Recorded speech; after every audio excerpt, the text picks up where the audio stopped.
예산은 사실상 사고 예산이니까 사고 예산. 내일 만에 못하면 굉장히 전기가 될 거라고 봐요.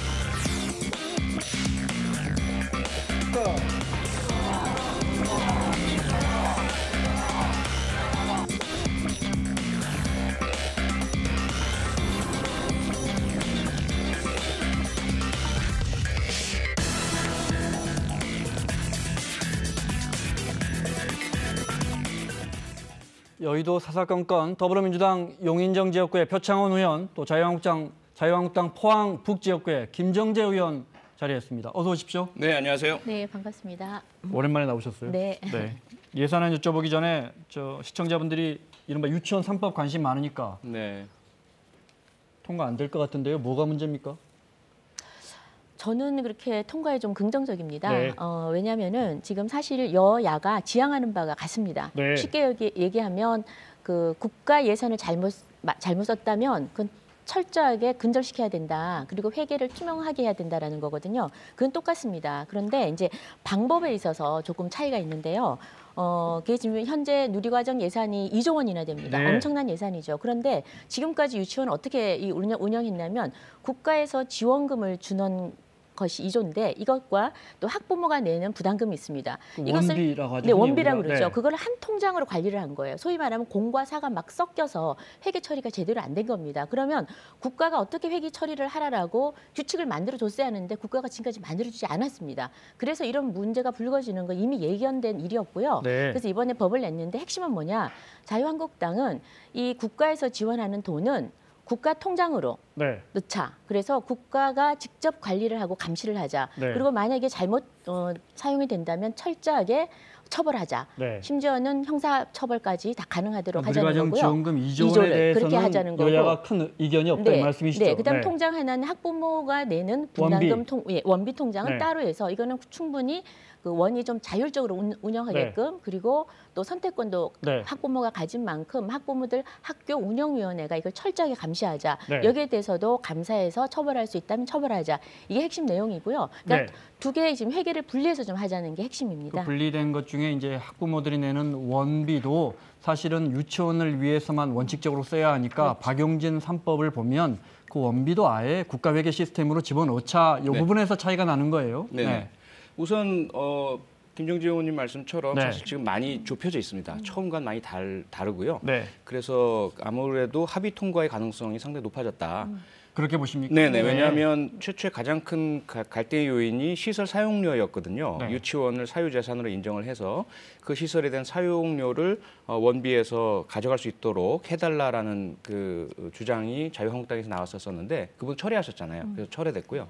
그다음에 이제 에듀파인에 들어오지 않겠다라고 처음에 하셨는데 들어오는 것으로 되셨고요. 네. 그래서 지금 남은 쟁점은 말씀하신 것처럼 누리과정 예산인 지원금, 근데 국가 보조금, 지방자치단체 보조금 이러한 세금으로 들어가는 돈은 좋다, 투명하게 회계 관리하고 국가지방자치단체의 감독을 받자. 그런데 부모님이 내시는 것만 따로 하자라는 부분만 저희랑 의견이 달라요. 합의가 안 되면 예. 또 하나 다른 건 뭐냐면 학교급식법에서 지금 유치원에 똑같이 적용을 해서 박용진 의원의 법안은 모든 유치원입니다. 급식의 시설 기본적인 요건 다 갖추도록. 네. 그런데 하도 일부 유치원은 급식이 형편없이 너무 나오니까. 형편없고 네. 위생도 문제니까요. 그런데 네. 정부에서는 200인 이상으로 좀 중재안 타협안을 내놨고요. 자유한국당은 300인 이상입니다. 큰 유치원에서만 큰 하자. 유치원에서만 네. 하자. 그래서 이런 정도의 좀 이견이 네. 있어서 좀 빨리 조속하게 좀 타결했으면 좋겠습니다. 알겠습니다. 두 분 말씀대로 만약에 누리과정 지원금에 대한 합의 부분이 개정안이 된다면 어쨌든 그 돈 2조 원 가지고 이번에 문제가 됐던 원장님들이 뭐 핸드백 사고 아들 자동차 사주고 이런 건 해결이 된다는 거죠. 그렇습니다. 그리고 하나 네. 제가 네. 말씀 못 드린 게 이제 두 개로 회계를 나누더라도 이걸 네. 둘 다 에듀파인에 공개를 해야 됩니다. 공개를 해서 교육 소비자들이 언제든지 확인할 수 있도록 하는 거라는 거거든요. 네. 그래서 지금 그 표 의원님이 말씀하셨다시피 목표가 똑같기 때문에 저는 네. 충분히 합의 처리 가능하다고 긍정적으로 보고 일부에서 있습니다. 그러더라고요. 네. 뭐 두 분이 이렇게 합의될 것 같다니까 국민분들도 기대를 하실 것 같습니다. 뭐 오늘 내일 해야 되는 거죠? 지금 시간 별로 없는 거죠? 네, 마지막 올해 정기국회 안에 하려면 지금 급합니다. 좀 오늘 급하네요. 해야 되죠. 네. 예. 이거 올해 넘기면 내년에 이제 2월 임시국회로 넘어가는 문제가 생기니까. 내년은 되면 이제 총선 1년 남았는데 한유총 무서워서 국회의원님들이 알겠습니다. 네, 네. 기대해 보겠습니다. 네. 예, 자, 예산안 시한을 벌써 오늘이면 사흘째 넘기고 있습니다. 일단 각 당 지도부의 입장 잠깐 들어보겠습니다. 어디까지 된 겁니까? 얼마나? 오늘 아침에 이제 마지막 좀 조정을 해보려고 어제 뭐 완전히 끝내지 못했어요. 오늘 뭐 아무튼 좀 마무리 해보려고 할 겁니다. 뭐 어느 정도 됐다기보다는 이제 각 당이 이제 뭐랄까 정책적인 판단을 해서 합의를 할 건가 말 건가 이런 게 남아 있는 거죠. 5가지 중점 중에서 가장 문제가 되는 게 지금 뭘까요? 이제 일자리 예산, 뭐 남북 경협 예산 그런 거죠. 정기국회 종료에 얼마 안 남았는데 아마 오늘 오전까지 합의가 안 되면 뭐 상당히 본회의 날짜는 이거 다 협상되고 나서 네, 그래야. 왜냐하면 나머지 이거 우리가 합의하는 시간에 따라서 실무 작업에 시간이 필요하기 때문에. 하기가 좀 쉽지 않은 네, 아직까지 4조 세수 결손 대책을 그냥 시시하고 뭉개고 넘어갈 생각만 한 거지 정부가 명확한 입장으로 정리되지 않고서는 예산 성립 자체가 지금 잘못된 겁니다.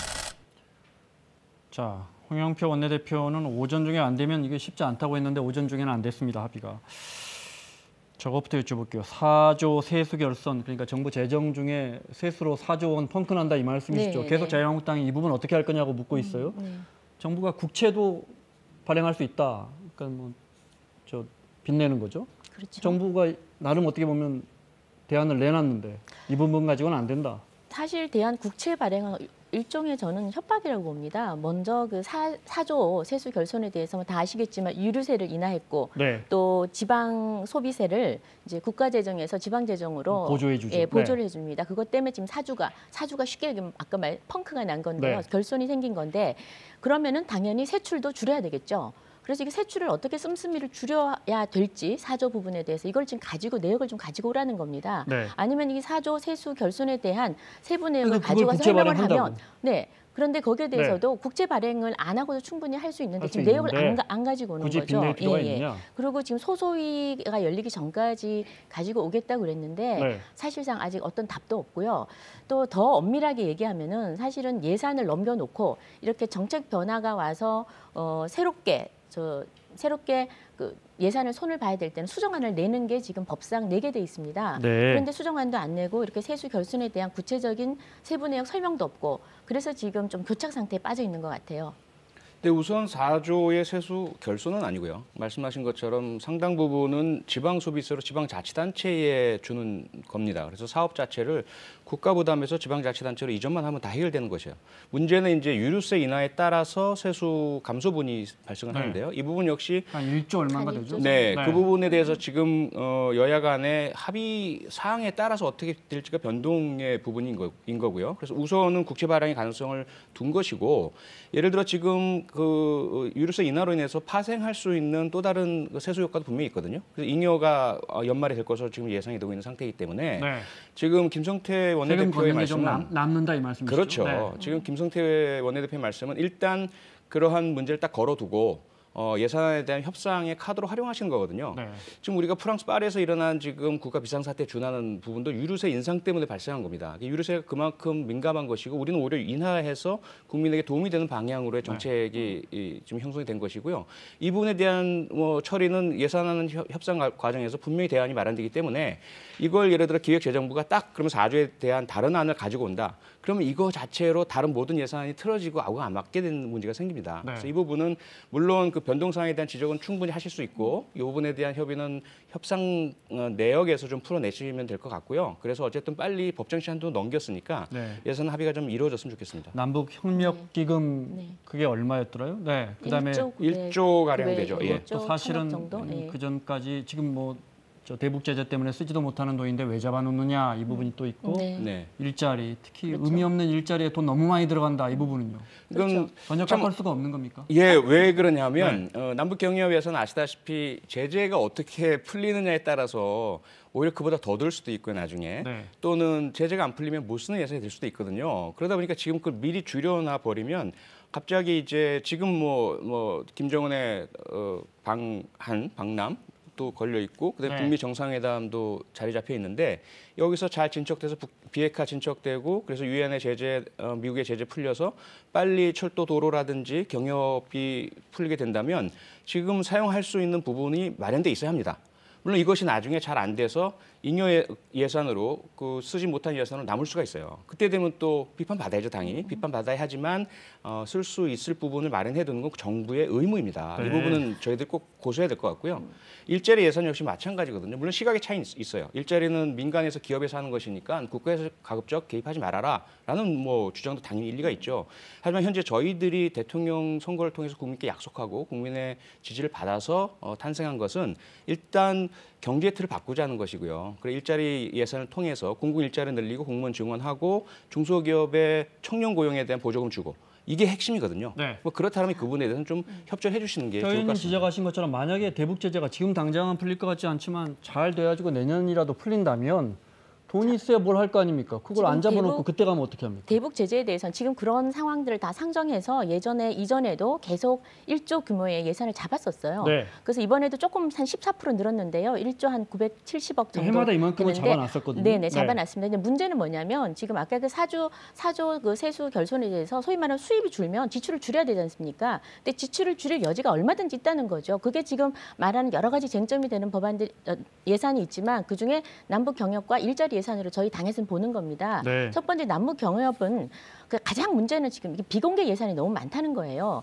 1조 약 1,000억 중에 65%가 비공개입니다. 여태까지 역대 정부에서 이 기금이 남북협력경협기금이 있었어요. 그러나 네. 26%, 26%가 최대였어요. 그런데 지금 65% 거의 대부분 반 이상이 지금 7,600억 정도가 지금 비공개라는 겁니다. 자, 깜깜이 그러니까, 예산이 아니, 그러니까 이게 전혀 심의를 할 수가 없는 거죠. 깜깜이 예산이라는 1조 원 잡아놨는데 그래서 설령 가지고- 쓰더라도 그걸 대북 그렇죠. 협력 사업에서 어디에 쓸지가 또 깜깜이다. 그것도 깜깜이고. 네, 먼저 그다음에 그거 여쭤볼까요? 네. 일단은 아니. 남북 경협 기금이란 것 자체가 네. 우선 총액 대비이고요. 그다음에 이제 어떻게 사용될지에 대한 부분들은 변동 가능성이 대단히 높습니다.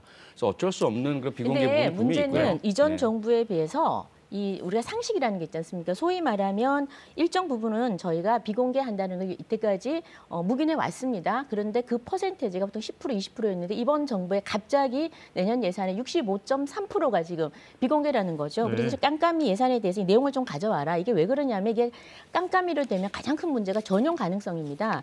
전용을 하게 되는 거죠. 요즘 아시겠지만 특활비 그 전용하고 한 것에 대해서 지금 줄줄이 대통령부터 줄줄이 다 그 형사처벌 받지 않습니까? 그래서 이런 식의 지금 예를 들면 네. 지금 그 깜깜 예산으로 들어간 게 최근에 알다시피 개성공단 기업에 지원을 한 1,200을 해줬습니다. 이것도 전용한 케이스고요. 그다음에 또 그 개성 그 사무소 네.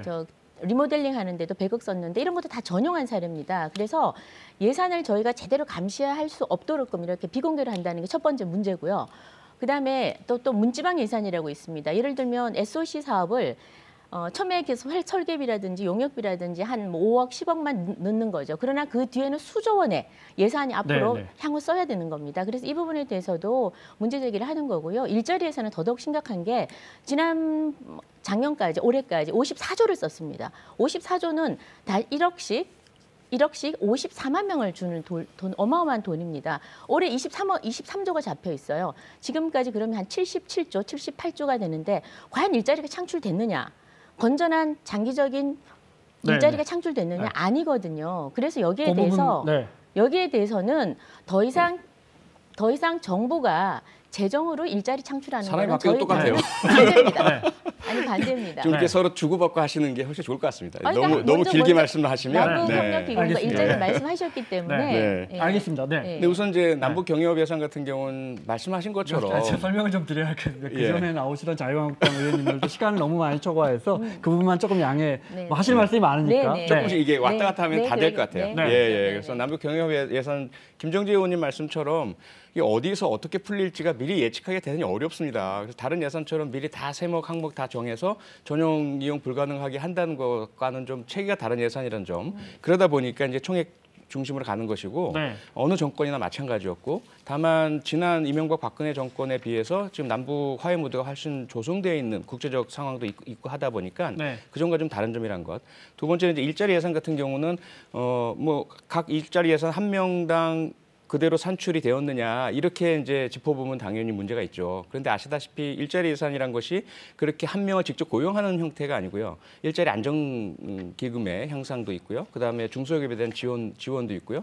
그다음에 일시성 공공 일자리도 있고 기존에 있던 일자리였던 나쁜 일자리였던 비정규직을 좋은 일자리인 정규직으로 바꾸는 것도 있죠. 네, 이런 지원금이 부분들이 들어가죠. 네, 그러다 보니까 지금 나타난 지표 중에 하나는 근로 가정의 소득이 과거에 비해서 훨씬 향상됐습니다. 그러니까 비근로, 일자리를 찾지 못한 분들에 대한 지원이 훨씬 더 문제인 것이고 이렇다 보니까 조금 그 일자리 안정자금과 일자리 예산 같은 경우는 조금 길게 텀을 보고 네. 마지막에 봐야 될 것 같습니다. 알겠습니다. 하실 말씀이 많겠지만 저희가 여쭤볼게요. 뭐 일자리는 네. 더 이상 얘기를 안 해도 국민들이 알아서 그건 충분히 판단하실 겁니다. 두 분이 너무 쉽게 네. 설명하셔서 국가는 이 일자리를 만드는 게 일자리라든지, 아닙니다. 네, 기업이 만드는 남북 겁니다. 협력 기금에 대한 그 예산에 대한 자유한국당과 민주당의 입장은 충분히 쉽게 이해하셨을 거라고 생각됩니다. 하나만 간단히 여쭤볼게요. 18, 19, 20일 김정은 답방설이 오늘 아침에 보도됐고 청와대는 부인했습니다. 네, 국정원도 부인한 것 같고요. 혹시 김정은이 조만간에 김정은 위원장이 답방하면 자유한국당의 입장이라든지 뭐 당론 같은 게 있습니까? 답방은 우리 지금 저희가 남북 대화 정상회담도 그렇고 네. 그다음 미북 회담도 그렇고요. 정상회담들이 하는 이유는 하나 아니겠습니까? 소위 말하는 평화 정착이 전제되고 또 평화 정착을 해야 되고 이것 전제는 비핵화입니다.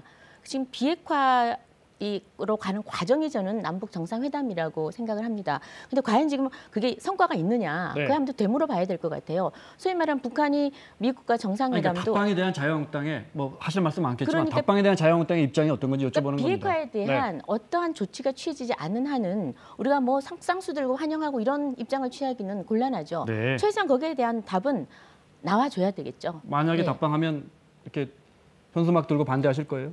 헌수막 들고 반대 그런 건 뭐 저희가 당론으로 정하고 이런 건 아닌 것 같아요. 국민들의 뜻이죠. 네. 국민들이 어떤 반응을 낼지가 궁금하고요. 네. 그런데 적어도 지금 뭐 대통령께서는 마치 이 답방이 그 지고지순한 목표인 것처럼 국민들한테 절대 국론 분열하지 마라 이런 식으로 말하는 거는 좀 잘못이라고 생각합니다. 네. 예. 그렇게 얘기한 적 없고요. 오늘 조명균 통일부 장관도 남남 갈등을 직접 목격하는 것이 김정은 위원장에게 큰 도움이 될 것이다. 이렇게 얘기를 했습니다. 우리 민주주의 사회고 시끄럽습니다. 민주주의는 당연하죠. 그래서 자유한국당의 반대 당연히 있어야 될 것 같고요. 그리고 뭐 거리에서 반대하시는 분들의 시위도 있을 수 있고요. 그래서 이런 부분들이 네. 다 대한민국의 장점이라 저는 생각합니다. 알겠습니다. 자유한국당 이야기 좀 몇 가지만 여쭤보겠습니다.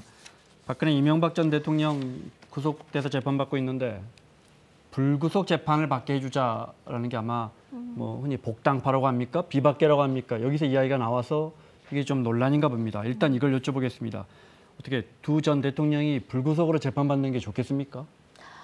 좋다 나쁘다에 대한 불구속 재판에 대해서 사실은 네. 당내에서 어떤 뭐 특별한 토론이나 이런 총의가 모아진 적은 없습니다. 근데 네. 저도 언론을 통해서 봤고요. 또 그 말씀하신 주체들이 지금 현재 당내에서 과거에 소위 말하면 뭐 정치를 오래 하신 분들 그런 분들이 모여서 얘기를 좀 한 것 같은데요. 이건 당내 의견하고는 저는 좀 무관하고 개인적인 의견이라고 보고요. 네. 그다음에 지금 소위 말하는 불구속 재판에 대해서는 여러 차례 얘기가 이제 있었습니다. 왜냐하면은 벌써 구속된 지가 한 20개월이 됐죠. 20개월이 됐고 또 지금 계속해서 박근혜 전 구속 기간 대통령은? 네. 박근혜 대통령이죠. 네. 구속 기간 바로 만료 직전에 또 다른 혐의를 추가해서 계속 추가 구속을 지금 하고 있거든요. 네. 그래서 이 부분에 대해서는 한번 국민들의 총의를 한번 모아봐야 되고 네. 지금 불구속 재판에 대한 국민 여론이 있는 것도 사실입니다. 그래서 이 부분에 대해서는 저희도 한번 당내에서 의원님들의 의견을 한번 모아보는 네. 것이 바람직하지 않을까 어떻게 생각합니다. 보십니까? 개인 국회의원이나 정치인의 의견 표명에 얼마든지 자유라고 생각을 합니다. 그런데 만약에 결의안 형태, 지금 얘기된 대로 또 당에서 그런 좀 결정된 형태라고 한다면 이건 사법부에 대한 좀 압박이 될 수가 있고요. 얼마 전에 자유한국당에서는 법관 대표자 회의에서 그 사법농단 연루 의혹 판사들에 대한 탄핵 찬성 의견을 낸 것을 그 입법부에 대한 위헌적인 네. 그런 영향이다 이렇게 이제 논평을 하신 적이 있거든요. 그럼 그에 위배되는 것이 자유한국당에서 행해지는 문제가 생기는 것이죠. 그래서 저는 개인적 의견이 얼마든지 내시는 것은 자유지만 결의안이라거나 또는 집합된 형태로는 안 하셨으면 좋겠습니다. 그 부분만 여쭤보겠습니다. 간단하게.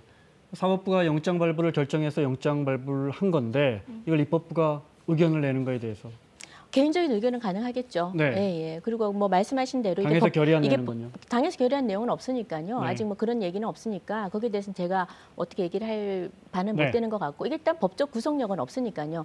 그리고 적어도 그러나 박근혜 대통령에 대한 재판이 행여나 정치 재판화가 되지 않을까 또 될 수도 있다라는 국민적 우려가 있는 것은 사실입니다. 그리고 또 이 정치라는 것이 국민의 민의를 담아내는 것이기 때문에 그 민의에도 충분히 또 네. 귀 기울여야 될 것 같습니다. 알겠습니다. 자, 네. 이 2년 전에 박근혜 전 대통령 죄송합니다. 박근혜 전 대통령 탄핵 당시에 자유한국당 내에서 많은 이견이 있었죠. 그중에 상징적인 부분 잠깐 들어보겠습니다.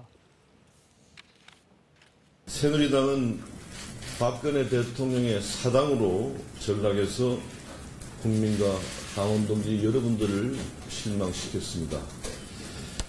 저희들은 이러한 상황을 목숨을 걸며 싸우면서 막아야 했었습니다마는 저희들의 노력이 부족했다는 점을 인정합니다. 대통령에 대해서 야당보다 더 앞장서서 자, 당신은 하늘에서 내려준 인물인데 대통령인데 이렇게 칭찬하던 사람이 어느 날 갑자기 침을 뱉고 나는 이런 것은 부부 간에도 서로 예의가 있는 것이고 부모와 자식 간에도 있는 거고 우리도 상하관계가 있는데 이건 아니다. 그래서 이제 이른바 비박계 의원들 사이에서 불구속 재판 결의안 이야기 나오니까 서청원 의원이 지금 무소속이죠. 서청원 의원이 이런 입장을 또 밝혔습니다. 네, 호암무치와 배신의 정치다. 이 부분 어떻게 보십니까? 글쎄요, 저거 지금 보니까 2년 네. 전에 이제 멘트하신 것과 이제 최근에 멘트하신 건데 이제 저는 개인적으로 초선 의원으로서 그런 생각은 듭니다. 뭐 과거 개파의 중심을 이루셨던 분들이 지금 잠시 당을 위해서 다들 지금 뒤로 물러나 계시거든요. 그런데 지금 이번 일로 인해서 다시 이렇게 네. 그 마치 다수의 의원님들이 생각하는 것처럼 하는 것은 맞지 않다고 보고요. 분명히 당내에서는 이런 흐름과도 다른 다수의 의견들이 있기 때문에 그 흐름에 저희는 더 집중을 하는 것이 맞지 않을까 김 의원님 생각이 말씀은 듭니다. 저거는 정말 다선의 네. 원로 의원님들의 일부의 의견이다 이 일부의 말씀이시군요. 의견이죠. 일부의 네. 의견이고 저희는 알지도 못했고 네. 물어본 적도 없고 들은 바도 없습니다. 남의 네. 집 이야기지만 어떻게 보십니까? 우선 뭐 지금 자유한국당이 원내대표 선거와 곧 네. 전당대회를 앞두고 있는 상황이라서 지금 생기는 문제 같습니다. 어쨌든 당의 어떤 결집과 통합 그리고 새 분리기 원내대표나 당권의 쟁취 이런 것들을 위한 어떤 전략 전술에서 나온 이야기들인 것 같고요. 네. 그런데 이야기를 하다 보니 2년 전에 본인의 말과 정면으로 배치되는 문제가 발생을 하고 좀 혼란상이 발생하고 있는 것 같습니다. 네. 근데 이것만 봐도 원내대표 선거 앞두고 개파 정치 불식한다는데 사실은 개파 대리전이 벌어지고 있는 게 아닌가? 실제로 원내대표 선거는 전혀 다릅니다. 네. 제가 저희가 지금 초선 재선이 70여 명이 넘습니다. 개파 대리전 아닙니까? 그럼요. 네. 왜냐하면 머저리티가 절대 다수가 초대선입니다. 네. 그래서 소위 말한 과거에 개파라고 하는 사람들은 다 3선 이상이세요. 네. 그래서 제가 확실히 할 수 있는 것은 우리 당이 딱 해야 될 일이 지금 현재 경제가 너무 어렵습니다. 그래서 원내 사령탑을 뽑는 거예요. 대한민국 국민들 그 아픔을 지금 달래주는 정책들을 내야 네. 됩니다. 네. 그래서 결국은 우리 당을 대표할 수 있는 새로운 리더십을 뽑는 거거든요. 그래서 지금 과거의 개파로부터 자유로운 사람, 네, 그게 저는 가장 중요하다고 봅니다. 알겠습니다. 네. 개파로부터 자유로운 사람. 네. 알겠습니다. 청와대 이야기 좀 여쭤보겠습니다. 문재인 대통령이 오늘 조국 민정수석에게 청와대 특감반 개선 방안 조속히 마련하라 이렇게 밝혔습니다. 먼저 청와대 입장 들어보겠습니다. 문재인 대통령은 조국 민정수석에게 청와대 안팎의 공직기강 확립을 위해 관리 체계를 강화하는 한편 특별감찰반 개선 방안을 조속히 마련하라고 지시했습니다. 문 대통령은 아울러 대검감찰본부의 조사 결과가 나오면 이번 사건의 성격에 대해 국민들이 올바르게 평가할 것이다 라고 말했습니다. 좀 늦은 감이 있다 이렇게 보십니까? 글쎄요, 예, 일찍 조금 더 과감한 조치였다면 더 좋았겠죠. 그런데 그 사건의 진상 파악에 또 시간도 좀 걸리기도 하고요. 과연 이것이 감찰 대상인지 경고 대상인지 이런 부분에 대한 것들이 조금 시간이 지체된 것 같긴 한데요. 어쨌건 문제는 어디든지 발생을 할 수 있습니다. 가장 나쁜 것은 그 문제를 덮고 감추는 것이고요. 그것을 드러내고 저기하게 조치한다는 것, 그건 뭐 바람직한 일이라고 생각합니다. 조국 수석은 사실상 재신임하는 걸로 받아들여집니다. 이 부분은요. 네, 신임이 계속 이어져 왔죠. 네, 재신임이라는 경제할 이유가 없다 이렇게 보시는 거죠. 그렇죠. 네. 네. 일단은 과거 우병우 민정수석이라든지 네. 민정수석에 의해서 행해졌던 문제점들은 대개 직접 그 권력을 남용을 해서 스스로가 비리에 연루되거나 혹은 다른 그 조직이나 기관의 직권남용 형태의 그런 압력을 행사하거나 네. 사건이나 인사에 개입하거나 이런 것들이에요. 그런 것들은 절대로 있어서는 안 되고 발생되는 즉시 뭐 사퇴든 또는 형사 책임이든 져야 되겠죠. 네. 근데 지금 상황은 직원들 중에 일부의 비리 혐의가 지금 포착이 된 것입니다. 이것도 과거였다면 과연 경찰청 특수수사과에서 바로 청와대 문제 제기를 했을까요? 이건 네. 청와대에 대한 어떻게 본다면 좀 문제 제기를 해도 괜찮다라는 안심이 있기 때문에 일어날 수 있는 것이고 그만큼 청와대도 무소불위의 권력을 행사할 수 없다는 표시가 될 수 있습니다. 네. 그래서 이런 부분들은 있는 그대로 다 드러내고 일말의 소통은 작동을 했다 이 말씀이시죠? 그렇죠. 네. 그리고 문제가 발견될 수 있는 메커니즘이다라는 네. 거죠. 네. 너무 모든 걸 좋게 해석하시는 것 같습니다. 긍정적입니다. 성격이. 네, 너무나 긍정적이신데요. 이거 그냥 대한민국 국민이라면 이런 지금 특감반에 소위 말하면 감찰하라고 권력 비리 제대로 캐내라고 현대판 이 마패를 준 거 아닙니까? 마패를 줬는데 공직 기강을 바로잡겠다는 분들이 자기들이 지금 골프 치고 자기 5급 셀프 채용해달라고 청탁하고 각종 비리가 지금 다 나왔습니다. 오죽했으면 전원을 다 교체했겠습니까? 분명히 스스로 인정하는 거거든요. 그런데 그에 대한 책임의 가장 수장에 있는 민정수석만큼은 절대로 못 건드리겠다는 거예요. 첫날은 그 민주당 의원들 내에서도 이건 바로 처리를 해야 된다. 그렇게 해놓고선 대통령이 믿어달라 말 한마디에 모든 게 바뀌었습니다. 네. 그래서 제가 드리고 싶은 말씀은 적어도 이번 같은 경우는 정말 민정수석에 대한 교체, 경질이 이루어져야 된다. 그래야 그 국민의 목소리를 좀 듣는 게 아닌가 그런 생각이 듭니다. 알겠습니다. 시간이 다 돼서 그래도 요거 하나만 더 여쭤보겠습니다. 또 표 의원님 발언 기회를 조금 더 드리는 의미에서라도 네. 고 장자연 씨 사건 관련해서 그때 술자리에 전 법무부 장관이 있었다는 사실이 추가로 드러났습니다. 그런데 현장에 있던 목격자는 또 그 자리에 성추행까지 있었다는 건데. 근데 이거 지금 피해자는 이미 세상을 떠났고요. 이거 어떻게 수사하고 어떻게 조사합니까? 일단은 목격자의 진술이 가장 중요하겠죠. 그다음에 당시 수사 기록, 수사에 관여했던 경찰관과 검사 또 검찰 수사관들 이들의 뭐 양심 선언에 가까운 사실관계에 대한 진술. 화면에 권재진 전 법무부 장관입니다. 당시에는 대검찰청 차장이었고요. 그 이후에 법무부 장관이 됐죠. 그래서 저러한 거물들이 연루됐다는 사실이 당시는 나타나지 않았었거든요. 그러면서 경찰 검찰의 수사가 결국 왜곡되고 축소되고 이러한 배경에 결국 거물들이 있었다는 그런 의혹이 지금 확인된 것이니까요. 반드시 진상규명을 해야 된다고 생각합니다. 어떤 식으로 하는 말이죠? 네, 지금 재수사에 들어갔으니까요. 검찰의 재수사 과정에서 역시 과연 이것이 이제 증거가 다 확보될 것인가가 관건일 텐데 증거에는 물적 증거와 인적 증거가 있거든요. 그래서 물적 증거 부분은 상당히 좀 많이 휘발되고 사라진 상황이에요. 하지만 기록이라는 게 있고요. 그다음에 이제 통신 내역들이 있죠. 그다음에 이제 관련된 사람들의 진술이 있습니다. 이 부분을 좀 면밀하게 최종적으로 다 확인한다면 가능성은 열려 있습니다. 표 의원님은 가능하다 이렇게 보시는 겁니다. 가능성은 열려 있죠. 자, 알겠습니다. 자, 지금까지 더불어민주당 표창원 의원, 자유한국당 김정재 의원과 함께했습니다. 두 분 고맙습니다. 고맙습니다. 감사합니다.